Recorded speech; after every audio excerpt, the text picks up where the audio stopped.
Consequences of liquidation, part 5. Overdrawn directors' loan accounts. Now, this is important because if a company goes into liquidation and there is an overdrawn directors' loan account, it's an asset of the company and the liquidator has an absolute duty, no two ways about this, absolute duty to do something about the overdrawn directors' loan account. It's the job of the liquidator, realise the assets of the company, to hopefully, if at all possible, in the case of an insolvent liquidation, make a distribution to creditors after the costs of liquidation have been discharged. Now, the problem is not simply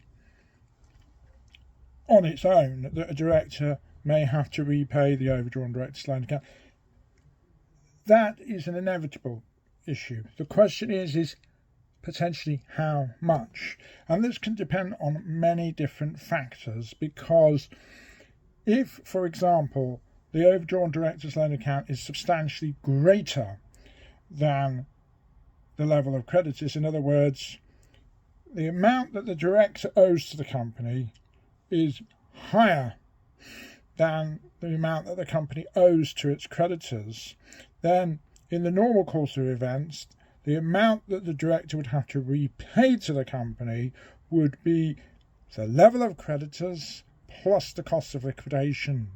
And if there was still an amount not repaid, to prevent that money going around in a circle in the case of an owner-managed business where the director owned the company, to prevent money going around in a circle, that is what the director typically would have to pay. They would not have to pay money to pay the cost of liquidation, pay the creditors, and then for that money to then come back to them as a shareholder. However, what can happen, and this is the danger of an assigned director's loan account, is the director's loan account, instead of it being collected by the liquidator can choose, if they so wish, to assign it to a third party. And that third party can then come after the entire debt, and it will have no relevance, potentially, as to the level of creditors. So you can have a situation where a director may owe a company, for instance, £100,000, £50,000 worth of creditors, £10,000 worth of costs of liquidation, for example. In those circumstances, if the liquidator is collecting, the director might have to pay something in the order of £60,000. However, if the overdrawn director's loan account was assigned to a third party, then the director would have to pay, in theory, £100,000. They would have to pay the full additional £40,000 potentially, and in all likelihood.